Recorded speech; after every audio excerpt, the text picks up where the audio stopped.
¿Me está viendo bien la pantalla? ¿Nos Sí, están escuchando bien? ¿Se ve bien? Ahora sí, se ve perfecto. Sí. Y a todos les aparece como que estamos grabando, ¿verdad? sí. Es, Bárbaro. exacto. Muy bien. Bueno, vamos a ir empezando entonces con una gran bienvenida a todos los que están presentes. Y bueno, contando un poco el contexto de esta actividad y bueno, la propuesta del día de hoy, de la temática. Como ustedes saben, aquí la actividad científica organizada por FUPSI cada mes. Este mes le tocó a Castalia organizar la temática, la actividad del mes de julio. Y bueno, justo coinciden varias cosas bueno, que nos llevan a, como decíamos hace un ratito, a que sea un honor tener la actividad del mes de julio a cargo, porque justo ayer se cumplieron los 42 años de la institución de Castalia y por ahí hay varias caritas que capaz que quieren comentar algo, Eliseo, Marta, bueno, varios Lucía, que son parte de esta institución, Eliseo fundador, bueno, Graciela creo que anda por ahí también.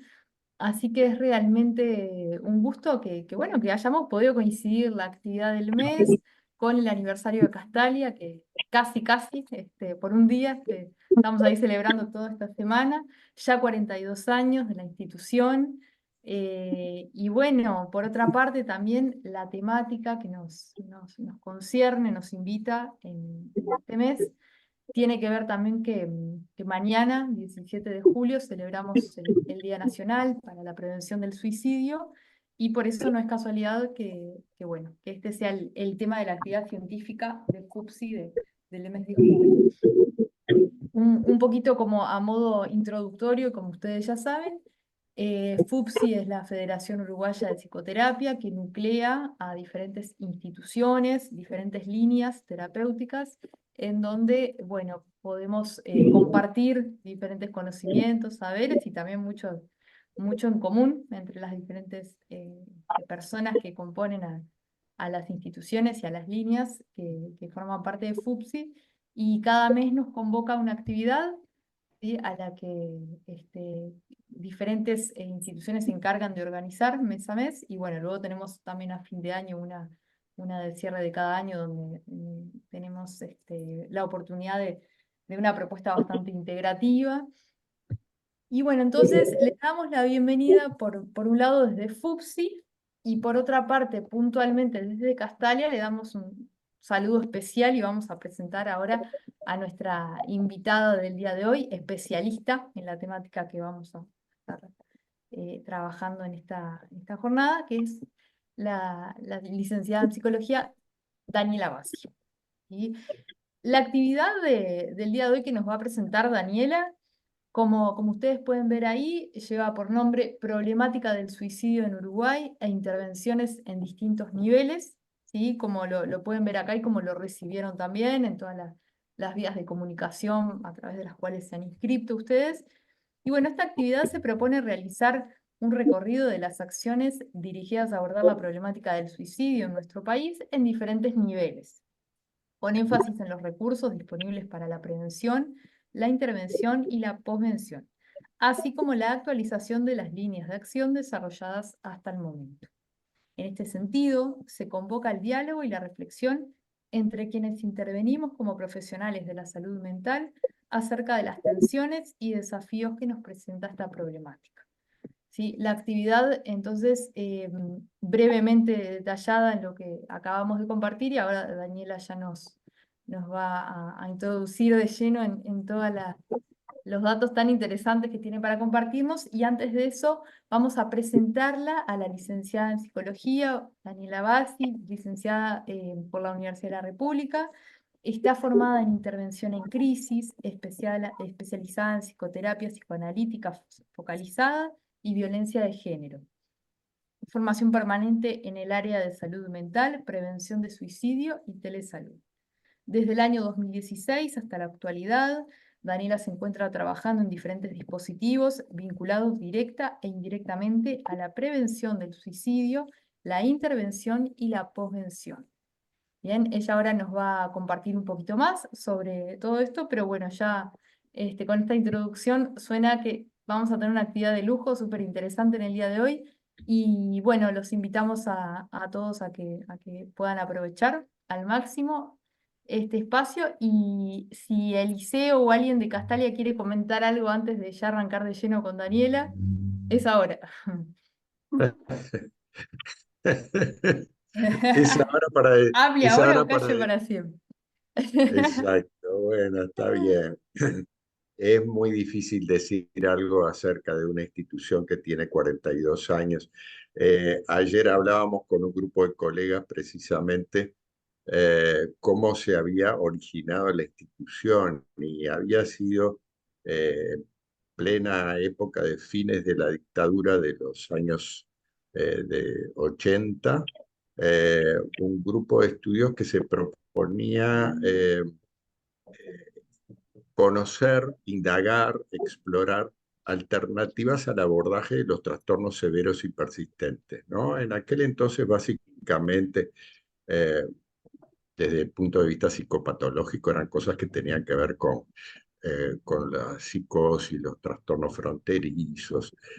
Por ahí venía la temática de las adicciones que aún no tenía para nada la trascendencia y el impacto social que tiene hoy en día, ¿no? Eran momentos muy distintos en la sociedad uruguaya.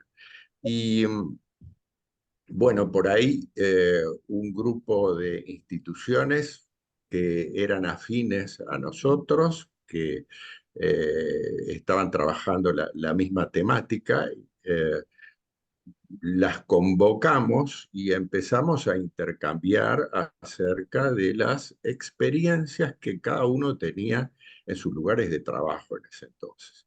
Y en ese momento, un colega argentino me pide a mí que había una persona de Uruguay que había estado en la institución donde él trabajaba durante eh, casi 3 años. Era una comunidad terapéutica, la comunidad terapéutica de Gradiva, que dirige el doctor Yaría, y nos planteó que él tenía que regresar al Uruguay, ahí era donde estaba su familia, y que era importante que se instrumentara un abordaje al menos del tipo centro diurno para trabajar con él. Y así fue como ese, que inicialmente era un grupo de estudios, se transformó en un grupo de trabajo también y de reflexión a partir de la experiencia de trabajo que íbamos haciendo. Y para no trabajar con una persona y su familia en forma individual, abrimos eh, las posibilidades a que se incorporaran otras personas y otras familias, que en aquel entonces fundamentalmente el profesor Pros, que era un integrante de ese grupo, eh, las fue derivando. Así se gesta Castalia. El nombre de Castalia es dado por uno de los pacientes, no tiene que ver con la zona donde está ubicada en Grecia el oráculo de Delfos, sino que está relacionado específica y puntualmente con un libro de Germán Hesse que se llama El juego de los avalorios y que planteaba, es una utopía, ¿no? Una distopía que la escribió post Segunda Guerra Mundial, donde hace alusión a un mundo convulsionado y en vías de desaparición y a la necesidad de preservar la cultura de ese mundo. Y entonces eh, había maestros y discípulos que hacían una combinatoria de las producciones culturales que era llamado eso el juego de los avalores. Un integrante del grupo dijo, me parece que esto de alguna forma, las distintas actividades y las cosas que hacemos refleja eh, lo que es este grupo. Y porque se discutieron varios nombres, finalmente se acepta ese nombre a propuesta de él. Y también se hace un trabajo colectivo entre todo el grupo de personas que estaba concurriendo de lunes a viernes en un horario de 9 a 17, eh, para diseñar lo que representaba plásticamente a la institución. Y de ahí sale el logo. Una, una arquitecta hace una síntesis de las distintas expresiones gráficas y históricas del grupo y bueno, y el logo de Castalia surge ahí. Fueron 42 años donde hubo numerosas personas y equipos que se fueron alternando a lo largo del tiempo y mi más profundo agradecimiento a cada uno de los que nos fue acompañando en los diversos tramos, ¿no? Por cierto que la institución se fue transformando. Hoy en día, siglo XXI, el trastorno severo y persistente por excelencia tiene que ver con las adicciones y muchos identifican al modelo de las comunidades terapéuticas como vinculado puntualmente al abordaje y al tratamiento de la temática de las adicciones. Castalia aún preserva ese aroma y peculiaridad que hizo que fuera fundada y incorpora, sigue incorporando personas que tienen dificultades para estar en la realidad cotidiana consensuada y compartida, ¿no? Tengan o no, y no necesariamente ni para nada primordialmente problemáticas vinculadas a las adicciones. Así que bueno, por ahí también los colegas, hay algunos colegas como Alejandro, que digo, los colegas trabajan, que se han estado formando a lo largo de estos, desde el año 85, que eran cursos de formación continua hasta el año 2002, donde desarrollamos un diplomado. Eh, Cada uno trae y aporta la experiencia de su lugar de trabajo. Y hay algunos colegas que han trabajado con personas que han hecho intentos de autoeliminación y que seguramente van a tener cosas para decir. A Daniela la conozco desde hace muchos años y precisamente trabajando en un ámbito institucional. Ella estaba en un ámbito institucional donde se trabajaba con personas que habían estado, madres que habían estado en situación de calle, con hijos, y bueno, yo iba a hacer una tarea de cuidado del equipo en aquel entonces, por ahí estuvimos trabajando juntos, nos veíamos al menos una vez por semana en aquel entonces. A partir de ahí surgió una relación profesional que me alegra muchísimo y sé que es la persona más idónea para, por lo menos de las que conozco, para poder hablar de esta temática. Así que bienvenida Daniela y gracias por estar aquí y llevar adelante esta actividad en nombre y en representación de Castalia. Muchas gracias, Eliseo, por tus palabras y ahora ya le damos la palabra a Daniela, que bueno, es nuestra invitada el día de hoy y a cargo de quien va a estar toda la problemática del suicidio que vamos a trabajar en esta actividad. Gracias por, Eliseo, también por este recorrido un poco histórico en cuanto al desarrollo de la creación y el desarrollo de Castalia, porque bueno, la actividad del mes también amerita ese homenaje. Así que bien, con todo esto ya empezamos y entramos de lleno en la temática que nos convoca. Bueno, buenas noches para todos. En primer lugar, bueno, agradecerles por la invitación, agradecerles también por la presentación, que siento que me queda muy grande. Vengo haciendo, si bien hace muchos años que vengo haciendo este recorrido, trabajando en la problemática del suicidio. Ahora, antes de comenzar con los datos y todo eso, les comento un poco. Nada, agradecerles esta instancia, el día previo, ¿verdad?, al Día Nacional para la Prevención prevención del suicidio, con la importancia que tiene esta instancia de concientización y de reflexión que convoca el día de mañana, así que estamos en las vísperas. Y bueno, les comento un poco, amplío un poco esta presentación que venían diciendo. Comencé en el año 2016 trabajando en la ONG Último Recurso, una línea de prevención de suicidio. ¿tá?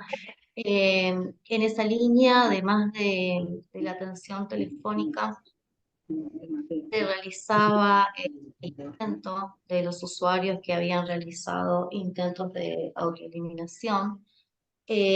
También se trabajaba en los puestos centinelas que estaban ubicados en la zona oeste de Montevideo, de policlínica, y también en psicoterapia individual.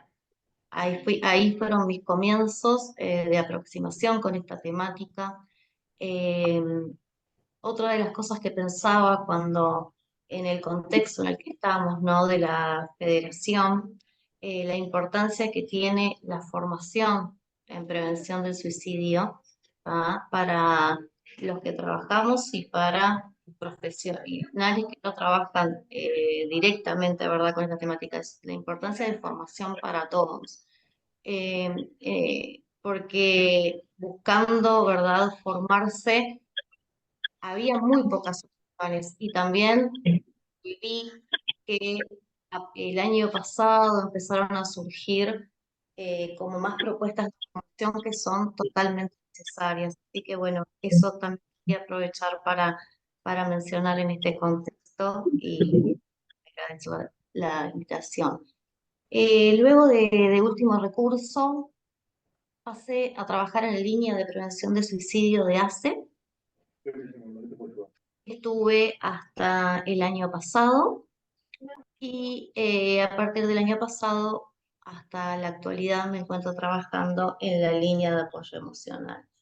En el medio también, como comentaba Eliseo, estuve trabajando en un hogar con mujeres, madres, con niños, niñas y adolescentes en situación de calle, donde allí también se intervino en algunos momentos con esta problemática.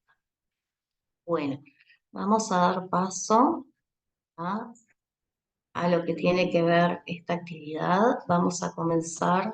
Si puedo.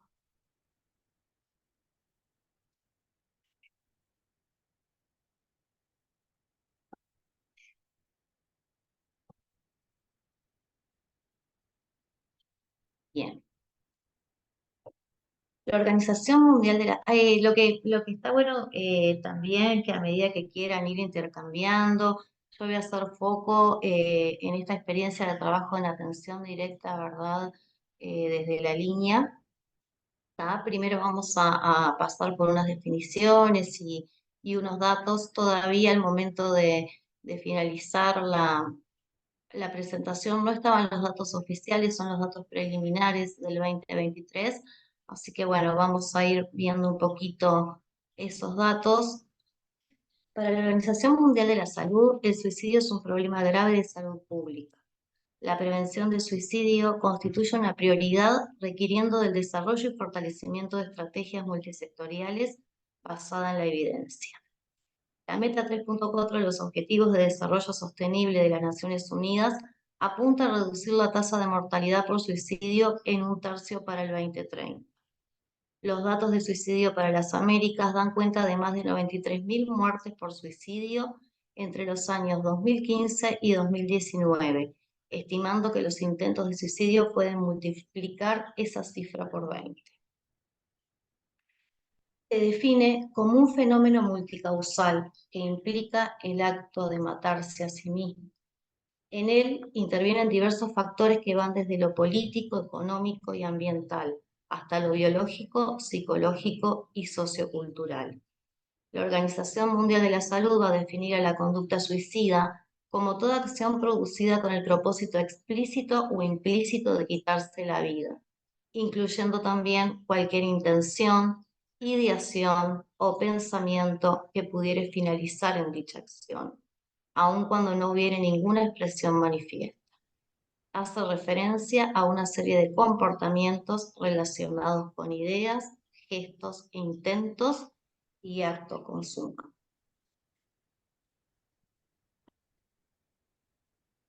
Vamos a ir a un poquito a las cifras que les comentaba, que son las cifras preliminares del año 2023. Calculo que mañana estarán publicadas las cifras oficiales, ¿no?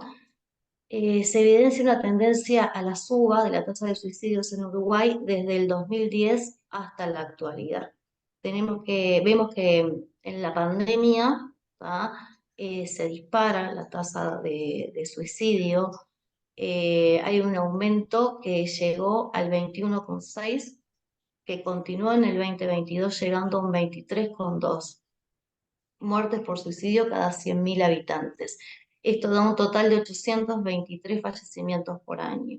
Estos datos preliminares muestran que en el año 2023 hubo 754 suicidios, lo que representa una disminución de 8,4 respecto del año anterior. Estos son datos que, esta es la gráfica de cómo han venido siendo las tasas en el correr del tiempo.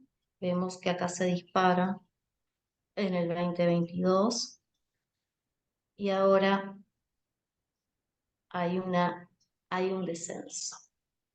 Respecto a las tasas de suicidio de hombres y mujeres, los datos de Uruguay se alinean con la diferencia por género que se constata a nivel internacional.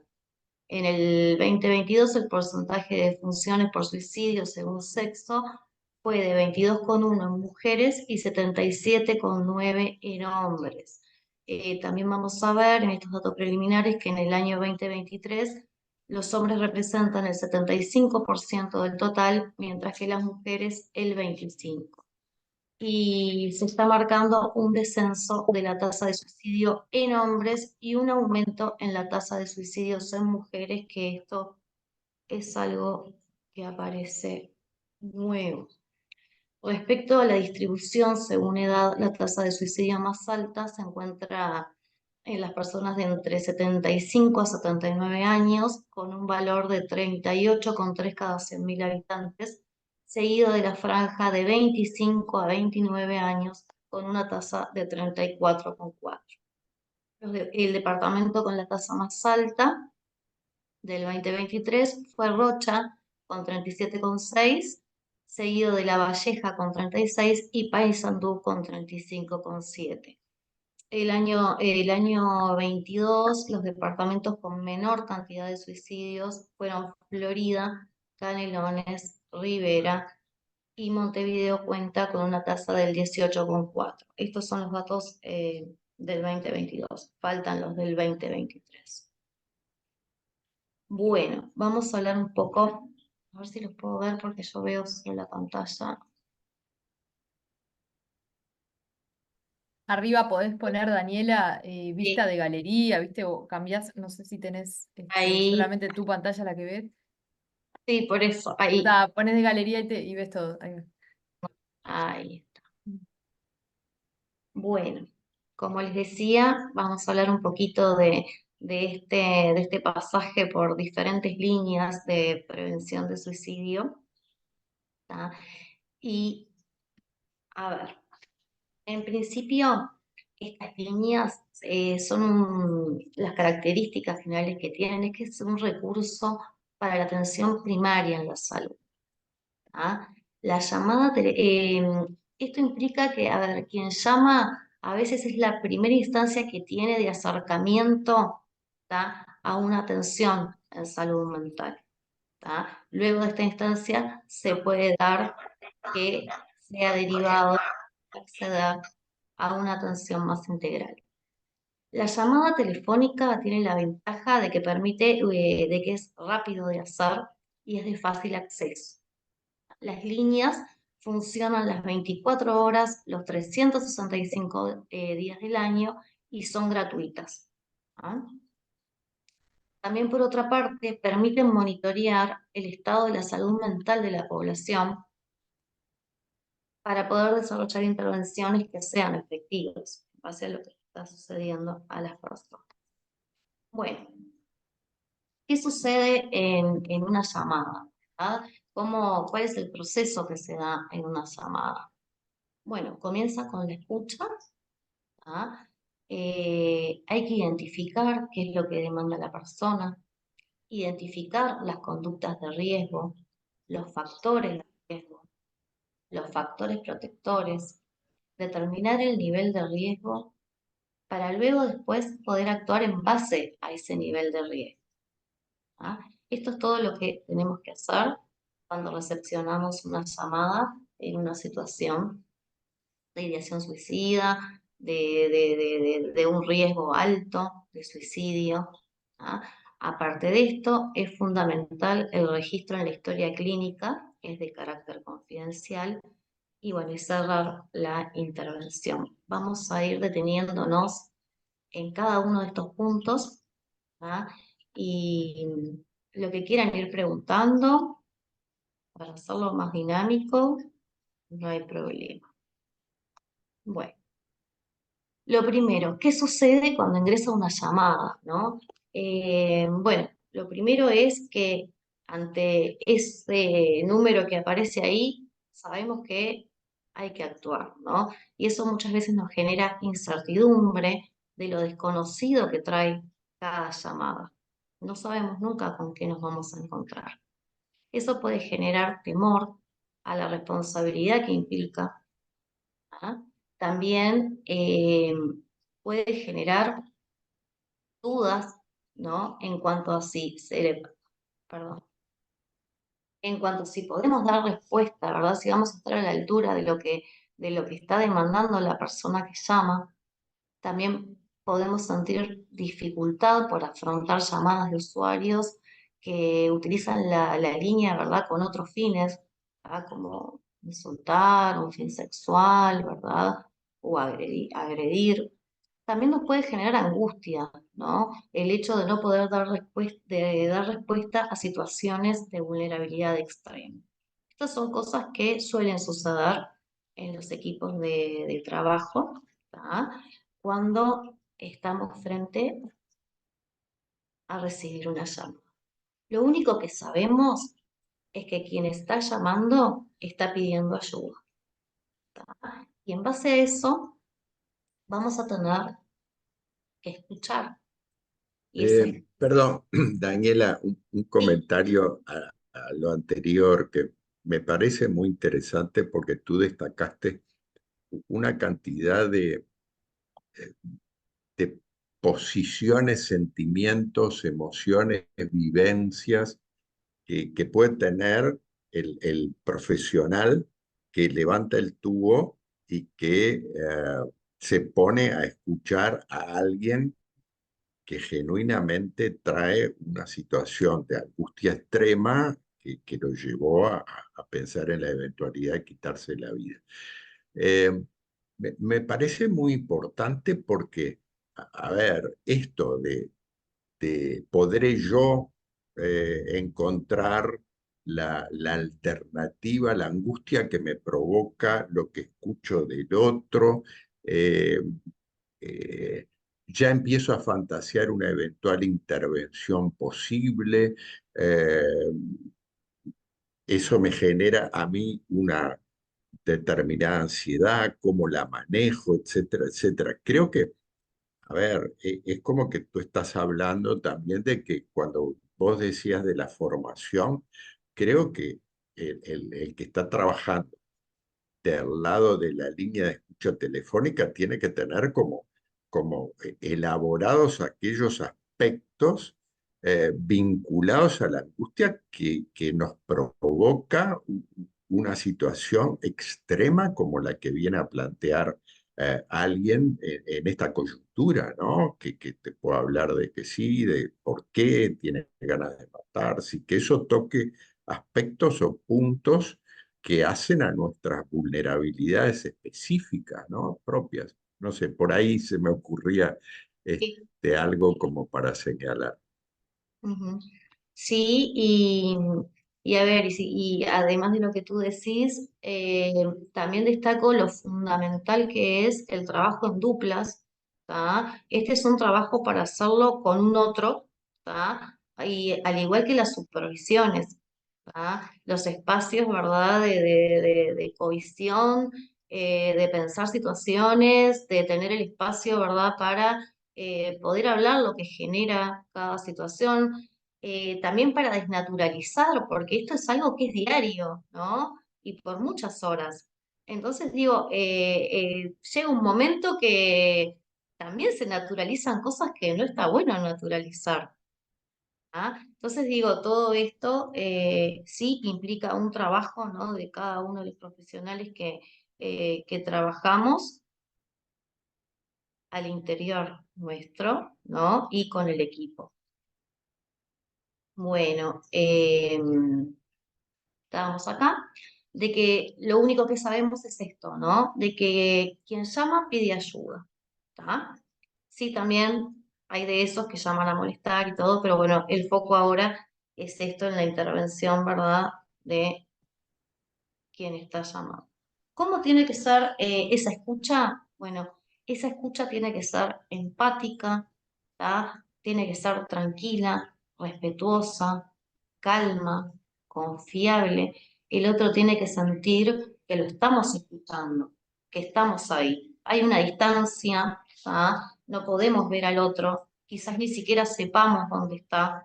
Entonces, esto es muy importante para que la persona pueda desplegar, ¿no? Ese dolor y se pueda también tener las herramientas para saber qué le está pasando o intentar eh, dar una respuesta. Bueno, tenemos las conductas de riesgo, ¿no? No sé, no lo sé.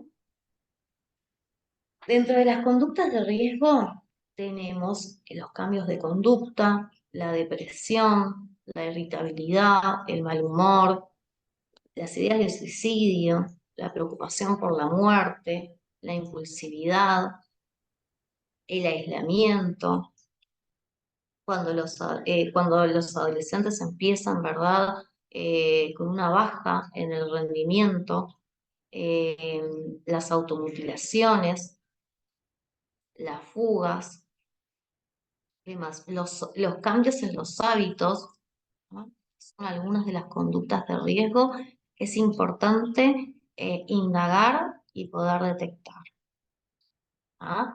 Los factores de riesgo son otro elemento muy importante, ¿ah? Porque nos van a ayudar a determinar el nivel de riesgo que tiene la persona.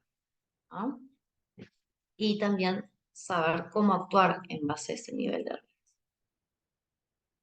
Dentro de los factores de riesgo, hay factores de riesgo sociales que tienen que ver con el aislamiento, el desarraigo, las catástrofes, la tensión social, la exposición al suicidio de otras personas, las pérdidas personales, un cambio en la posición socioeconómica, problemas con las redes sociales de apoyo, la pérdida de el empleo, por ejemplo. Dentro de los factores de riesgo familiares, bueno, el abuso, la violencia doméstica, un funcionamiento familiar problemático, alta carga suicida familiar, el abandono, el desamparo. Estos son todos factores de riesgo familiares. Dentro de los psicológicos tenemos depresión, ansiedad, baja autoestima, los cambios bruscos del estado de ánimo, las alteraciones del sueño, el abandono personal, los intentos de autoeliminación anterior, ¿tá? Y las pérdidas familiares. Son cosas que vamos a ir indagando y que ahora vamos a profundizar. Dentro de los factores de riesgo biológico, las enfermedades terminales, trastornos psiquiátricos, deterioro cognitivo, edades extremas de la vida, edades avanzadas, la adolescencia, factores genéticos de enfermedades psiquiátricas en primer grado de consanguinidad. Y tenemos, por otra parte, los otros aspectos fundamentales que tenemos que tratar de encontrar a través de la indagación y que tiene que ver con si la persona tiene apoyo de su familia, si confía en él mismo, en su situación, si puede ver los logros, si hay apoyo de alguna persona que sea relevante, si participa de alguna asociación deportiva, religiosa. Después, si tiene habilidades sociales, si cuenta con el apoyo de su familia, si tiene una buena relación con su familia. Bueno, las señales de riesgo suicida. Generalmente la persona con ideación suicida tiene dificultades para transmitir lo que está sintiendo por medio de las palabras. Ese sentir se expresa mediante la conducta suicida. Este mensaje está encriptado y suele ser difícil descifrar, predecir la conducta suicida y apoyar a la persona que se encuentra en esa situación. El comportamiento suicida es un fenómeno complejo y acá hay varios factores, ¿verdad?, que inciden, que tienen que ver con los personales, los sociales, los psicológicos, los biológicos, los culturales y los ambientales. Las personas con trastornos mentales y o consumo problemático de sustancias presentan mayor riesgo, pero es necesario reconocer que muchos suicidios se cometen de forma impulsiva en momentos de crisis. La capacidad de afrontar situaciones de estrés, crónicas o agudas, y las características del contexto y de la historia personal y familiar son importantes para entender la conducta suicida. Bueno, y acá tenemos que ver qué es lo que vamos a preguntar, ¿tá? Y cómo preguntar. Primero tenemos que saber si la persona tiene ideas de muerte. Lo vamos a preguntar directamente. Y esto nos va vamos a saber cómo evaluar el nivel de riesgo de esa persona.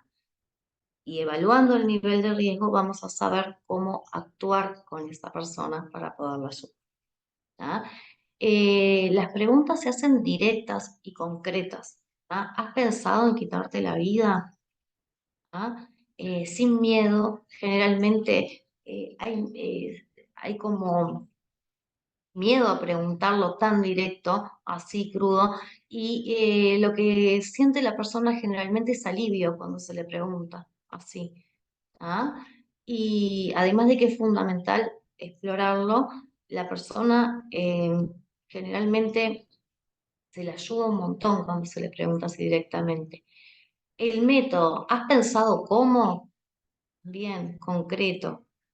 El plan, ¿cuándo? El acceso, ¿verdad?, a ese método. ¿Con qué? ¿Tenés pastillas? ¿Tenés un arma? Todo esto se pregunta directamente y de forma muy concreta. Antes de pasar a los factores de riesgo, ¿no? Cuando estamos indagando, si aparece esta ideación, es fundamental preguntar si es la primera vez que aparece, si esto hace mucho tiempo que está presente, si es la primera vez que lo puede expresar, porque, vuelvo a decir lo mismo, todo eso nos va a ayudar a evaluar el nivel de riesgo de la persona.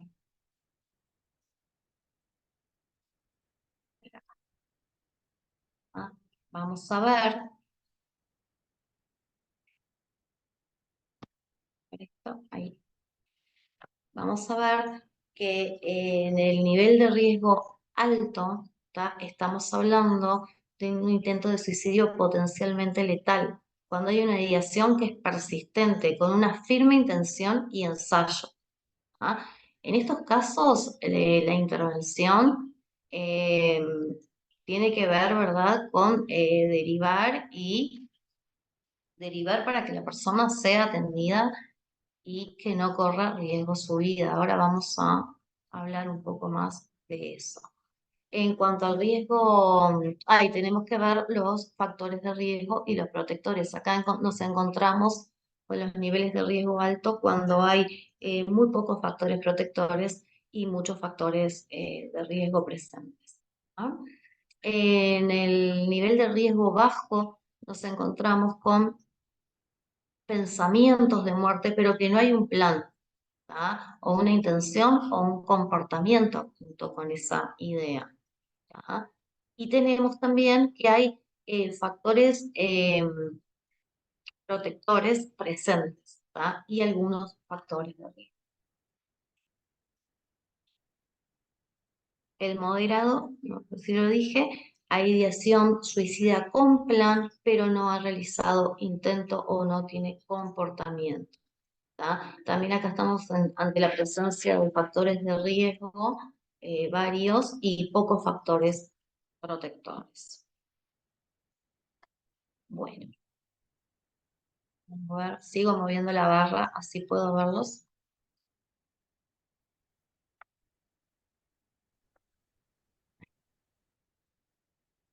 Bueno, en la intervención.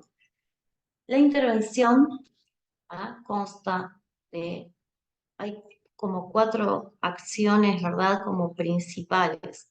Cada intervención va a ser particular, como les decía, con el nivel de riesgo sobre el que estemos actuando, sobre el que tenga la persona, sobre el que identifiquemos, ¿tá? Y tiene que ver con la escucha, la contención, la orientación y la derivación, ¿tá? Si estamos, por ejemplo, ante un riesgo bajo, ¿tá? Bueno, vamos a ver, quiero poner un ejemplo para que quede claro de un riesgo bajo. Podemos pensar en una señora mayor que sus hijos están en el exterior, que presenta una ideación suicida, que no tiene antecedentes de intentos de autoeliminación, que esta ideación ella la manifiesta como no tengo más ganas de vivir, no se siente motivada, ¿tá?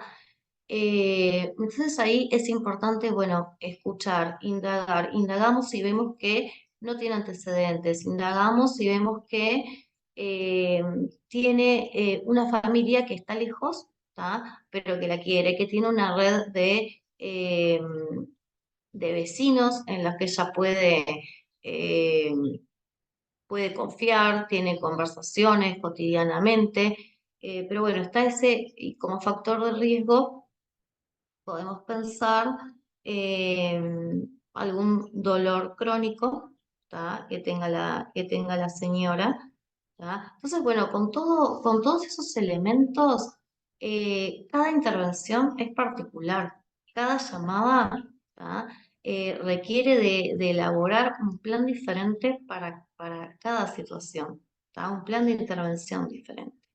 Entonces ahí, bueno, vamos a escuchar, vamos a tratar de contener a la señora, vamos a tratar de indagar siempre, ¿no? Desde cuándo se viene sintiendo de esa manera, si antes no estaba presente, si antes no estaba presente la ideación, ¿por qué ahora sí?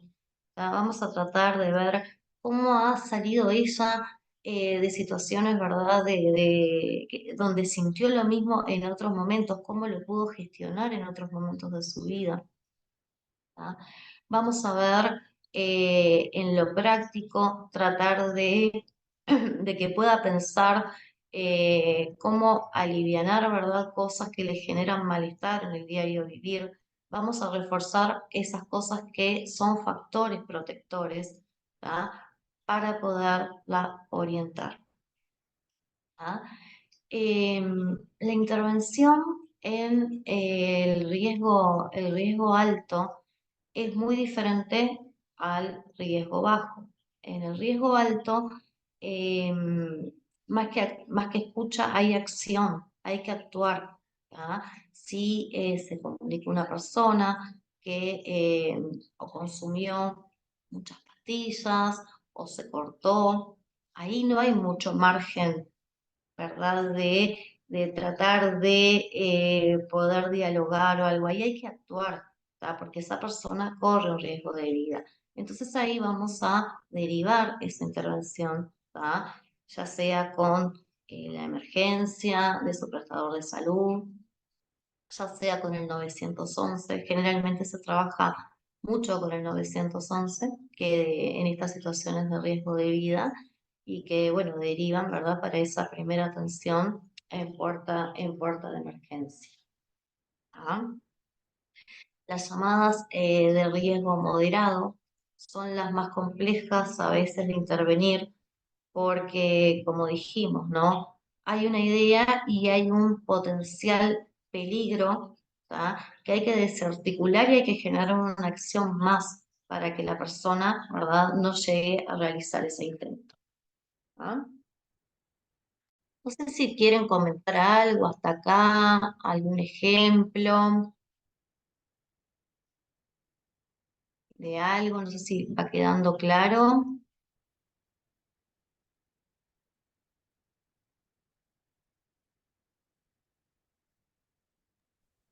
Clarísimo, Daniela, todo. Acá en el chat hay una pregunta, Silvia pone cuál es el número para hacer la llamada. Pero Está la línea de, ahora al final, igual yo lo voy a dejar, está la bien. línea específica de prevención del suicidio, asterisco 0767, ¿tá? Y está la línea de apoyo emocional, el 1920, ¿tá? Al final van a quedar las placas con los teléfonos, ¿tá?, que son líneas gratuitas, las 24 horas, los 365 días del año. ¿Ah? Perfecto. Bueno, entonces, como que para intervenir va a depender mucho de lo que podamos evaluar, ¿tá? El tema de la duración de las llamadas es muy relativo, ¿tá? Es muy relativo porque si bien son muchos factores que hay que indagar, pero se puede hacer en un- en una media, ¿verdad? De 20 minutos, 30 minutos. Si es moderado, a veces llevan más tiempo, ¿tá? Las llamadas leves más tiempo y las más rápidas son las más graves porque, como les decía, hay que actuar inmediatamente, no hay mucho margen, ¿tá? Entonces, bueno, cuando estamos ante una llamada grave, y grave, digo, no sé, una persona que está en la azotea de un edificio o en un puente, en una carretera, o está con la soga en la mano, con el arma. Digo, ahí lo primero que tenemos que tratar de hacer es disuadirlo, ¿verdad?, de la acción, ¿tá? Se requiere estar muy calmado, ¿tá? Ahí cambiamos, ¿tá? Nuestro rol pasa a ser muy directivo, ¿tá? Ahí tenemos que decirle lo que va a hacer. ¿Ah? Bueno, ahora vas a, no sé, vas a sentarte, vas a alejarte de tal cosa, hay que tratar de alejarlo, ¿verdad?, de la situación de riesgo. Y también cada situación es en el momento crearlo. La creatividad de la intervención es muy importante porque no hay respuestas hechas, dadas, ¿tá? Eso es lo que se genera en el momento, ¿tá? Y eso es una de las cosas también más complejas, ¿no? De que cada situación, como decíamos, nada, es muy particular, con sus particularidades, cada persona con su historia, no hay un molde para cada situación. Ese es el desafío como más grande, de encontrar cómo hacer que la persona que está del otro lado se sienta escuchada, que pueda expresar, ¿verdad?, sus emociones, ¿tá?, que se le pueda dar sentido a lo que está sucediendo, ¿tá?, una comprensión de ese dolor que está sintiendo, ¿tá?, que no lo puede gestionar y que está al borde, ¿verdad?, del pasaje al alto. ¿Ah? Después, eh, esto que les decía, es como muy importante el poder indagar cómo la persona ha podido resolver otras situaciones en su vida, porque eso es una herramienta también que nos da a nosotros, ¿verdad?, para ayudarla a ver otras alternativas y también evaluar los recursos que tiene, ¿ah? Que eso también es fundamental. ¿Ah? Eh, Daniela, en tu experiencia y estadísticamente, hay se sabe más o menos cuántas llamadas tienen que ver con riesgo alto, con riesgo moderado y con riesgo bajo, están categorizadas de esa manera y se sabe qué porcentajes de esas 700 y tantas llamadas que hubo en el año 2023 responden a riesgo alto, moderado, bajo, o y si no hay ese dato en función de tu experiencia o de la experiencia de los equipos que tú coordinas, ¿qué predomina? ¿Qué tipo de Ya, llamada predomina? ujú. En cuanto al dato exacto, no lo tengo. ¿Tá? Sé que está, sí tengo el que es público, ¿verdad? De la línea, el que está, ¿verdad? Público en la línea de apoyo emocional que se recibieron entre enero y marzo. Ya te digo, 6.000, ¿no? ¿Y cuántas eran? 6.000, ya, 23.800 llamadas, un disparate. ¿Tá? No, eso fue todo 2023, para eso me lo había anotado. Y de enero a marzo, ay, no me acuerdo, pero era un promedio altísimo. No tengo ese dato oficial. Lo que sí, vamos a lo que se da generalmente en la línea. ¿Tá? Y no sé en la línea de prevención de suicidio bien específica cómo están siendo los números, ¿verdad? De recepción de llamadas en cuanto al riesgo. Lo que se da generalmente, hay todo tipo de llamadas, hay todo tipo de llamadas. Yo creo que el riesgo moderado tiene una frecuencia muy importante, ¿tá? Eh, y el riesgo bajo también, ¿tá? El riesgo alto es el que tiene menor porcentaje, ¿tá? Pero no son los porcentajes exactos, ¿tá? Y después también llaman más mujeres que hombres a la línea, a las líneas, eh, y el rango de edad de 60 a 70 años es el mayor porcentaje. ¿Ah? Es curioso ese dato, ¿no, Gabriela? Porque, a ver, la estadística contradice de alguna manera a los hechos.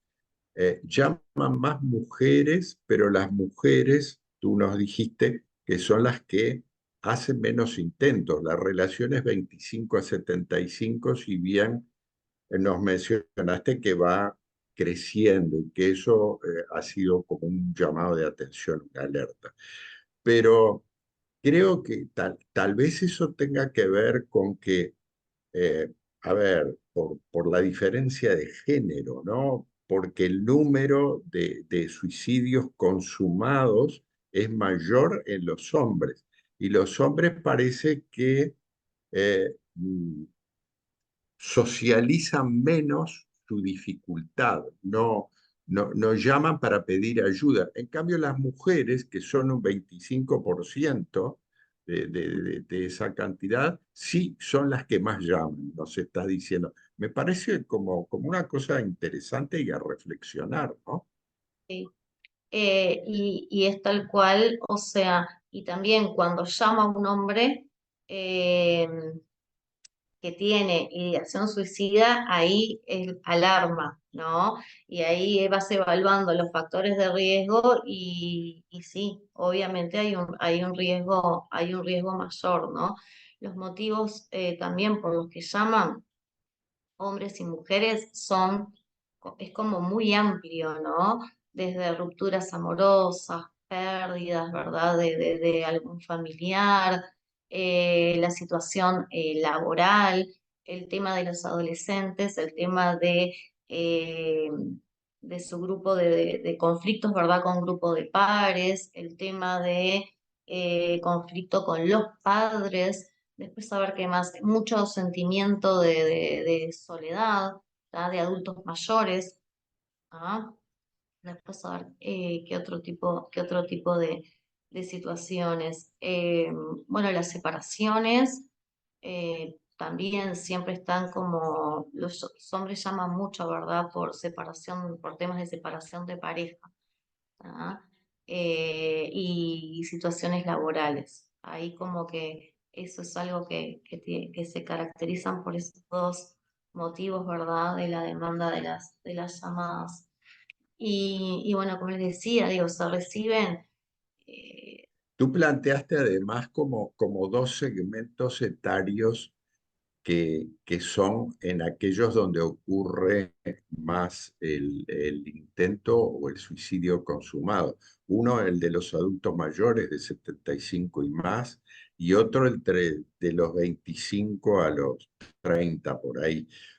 O sea que, eh, a ver, quizá para un futuro y también para la reflexión acá en este grupo mismo, creo que habría como que segmentar el tipo, o sea que cuando llama a alguien que está en esa franja etaria, hay que abrir los ojos grandes, ¿no? Porque son los dos, los, las dos, los dos momentos, los dos grupos de mayor riesgo de personas, y especialmente si en esos dos grupos es de sexo masculino, ¿no?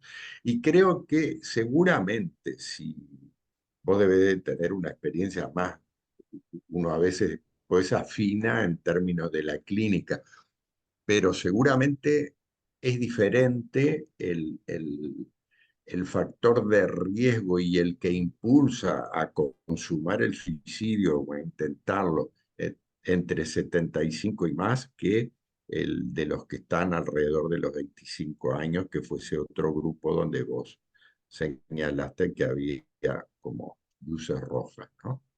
ujú. Todo el tema de los rangos etarios, ¿verdad? Hubo modificaciones respecto a las últimas cifras, ¿verdad? Y está bueno profundizar porque hubo cambios. Y lo de las mujeres fue significativo, eso no se había dado anteriormente, ¿verdad? Que aumentara la tasa comparada con el aumento de la tasa de los hombres.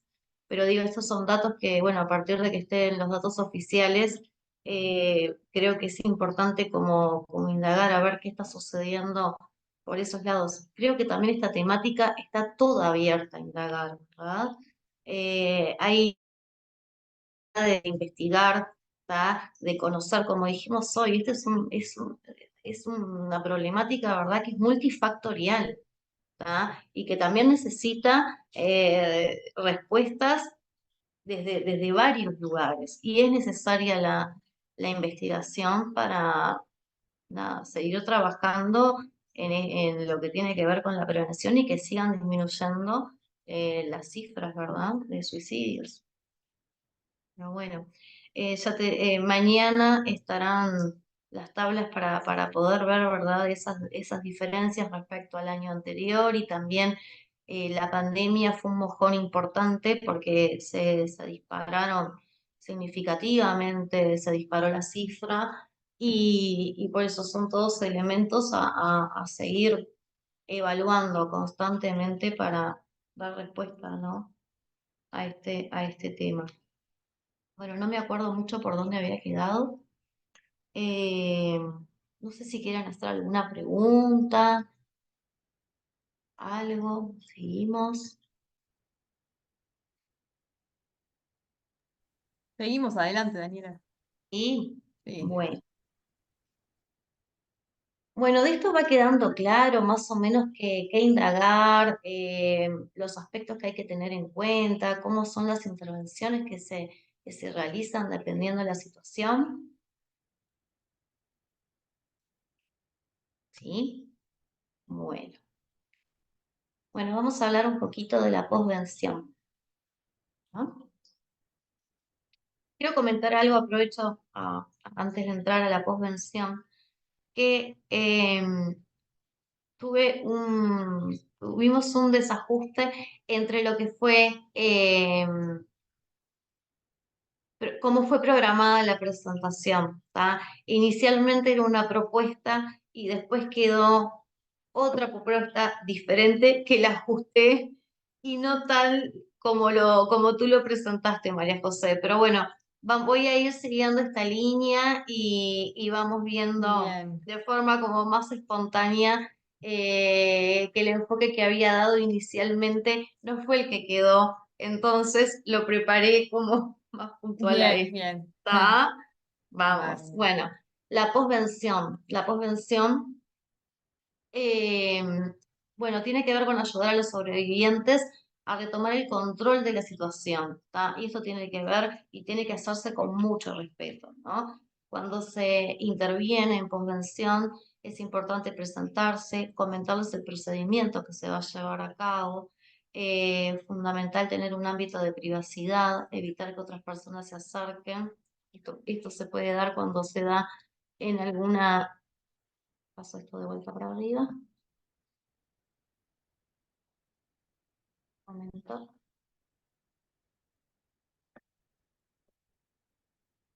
Em, Dice, evitar que otras personas se acerquen a mirar, alejar a los allegados del suicida de la escena. Importante, Silvia. Hola, Hola. quiero hacer una consulta porque acá veo dignidad de la persona suicida y a mí me queda de una experiencia de un pariente, un familiar, de que sale de una internación por un intento de autoeliminación y en la mutualista le ofrecieron el grupo de suicidas para que lo primero que tenían para darle de acceso al servicio de psicológico era un grupo de suicidas y se sintió tan estigmatizado, tan expuesto, o sea, el que iba ahí era porque había tenido intento de autoeliminación, que se sintió tan mal que lo rechazó y prefirió esperar a que le tocara cuando tuvieran lugar en la parte de los modos, que no sé si es el uno, el 2 o el 3 el que le correspondía, pero el que era de manera habitual, porque no voy a decir normal, porque tampoco corresponde, pero se sintió tan mal y a mí también me pareció que estaba más coherente la persona que salía de esa situación en rechazarlo que exponerlo a eso, ¿no? Me pareció como agresivo. Eso es lo que quería decir, porque y ahora veo dignidad de la persona suicida y me trajo a la memoria ese hecho. A ver ustedes qué opinión merece, ¿no? Ujú. Gracias. No, por favor.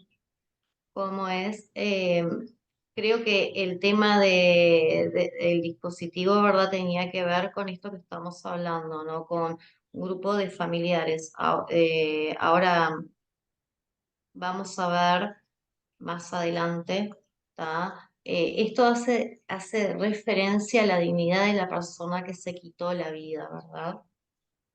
En ese sentido. Ujú. ¿Tá?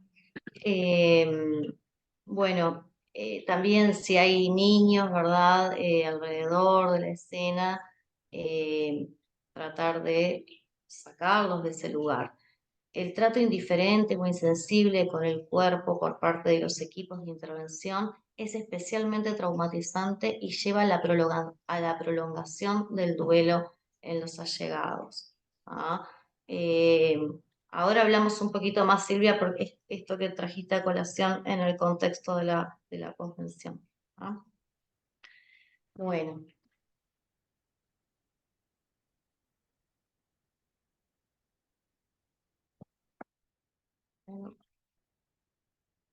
El principal propósito es aliviar a los sobrevivientes y contener a grupos de personas en situación de riesgo suicida.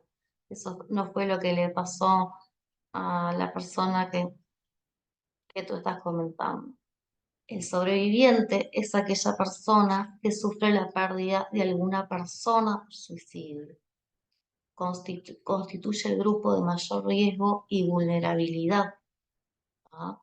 informar sobre qué es el suicidio. Al informar estamos previniendo. ¿Ah? Identificar a las personas vulnerables prestando atención a las señales de riesgo suicida.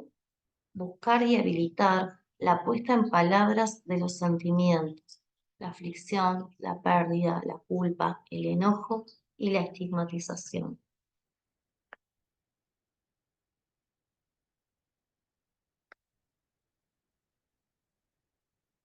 La muerte por suicidio deja atrás de sí muchas preguntas. ¿Por qué lo hizo? Podíamos haberlo evitado. ¿Por qué a mí me toca vivir esto? ¿Cómo no me di cuenta? Un duelo por suicidio generalmente necesita más tiempo para sanar. Acá estamos viendo factores importantísimos que tenemos que tener en cuenta. Hay sentimientos que son frecuentes en los sobrevivientes y que tienen que ver con la vergüenza, la culpa, la rabia y el enojo, los sentimientos contradictorios. ¿Ah? La vergüenza hace que no se quiera hablar de las circunstancias que llevaron a la muerte. La culpa tiene que ver con los reproches por no haberse dado cuenta de lo mal que estaba la persona, por la fuerte sensación de no haber sabido cuidar.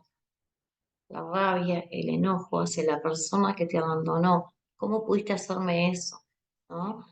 Hacia Dios, que no hizo nada por impedirlo, y hacia todos los que han podido contribuir directa o indirectamente en la realización de esta acción desesperada. ¿Ah? También genera sentimientos que son contradictorios. Esa por la pérdida, pero también un gran alivio porque todo ha terminado. Ya no habrá que preocuparse más porque lo peor, lo más temido, ya ha pasado. Estamos dando cuenta, ¿verdad?, que la intervención con los sobrevivientes tiene que tener unas características más especiales, como decíamos hoy, por la sensibilidad de la situación. ¿Ah? Esto lo voy a pasar por el momento para después poder reflexionar. Y ahora que estábamos hablando de la posvención, tomé prestada esta imagen, que es de la campaña La Última Foto, y que hoy quería, si bien no estoy vinculada a la campaña, pero hoy me parecía importante que estuviera presente en esta actividad. Han participado, acá vemos las caras de los que hoy veíamos los números, ¿no? Y creo que esta campaña es de un impacto como muy grande porque nos obliga a ver, ¿no? A ver esas personas que ya no están, nos obliga a cuestionarnos, a ver qué se pudo haber hecho, qué no, qué nos falta aprender, cómo vamos en este camino, ¿tá? A interrogarnos como profesionales, ¿tá? Y cada uno desde nuestro lugar, ¿no? Porque también el tema de la prevención de suicidio, como después podemos ir hacia allí, ¿no? Pero digo, como que está centralizado en los psicólogos, ¿verdad? Y en lo médico, ¿tá? Y es algo que a todos nos toca, que la participación de la comunidad es fundamental, ¿tá? Me pareció impactante esta campaña, novedosa, impactante, y quería traerla como disparador para ver las caras, además de la cifra, y poder reflexionar acerca de esta problemática.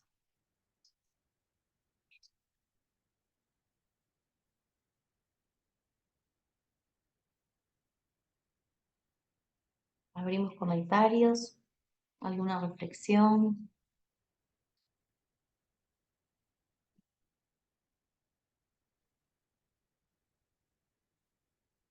¿Hay alguien que haya participado en la campaña, que esté presente hoy? Participaron muchas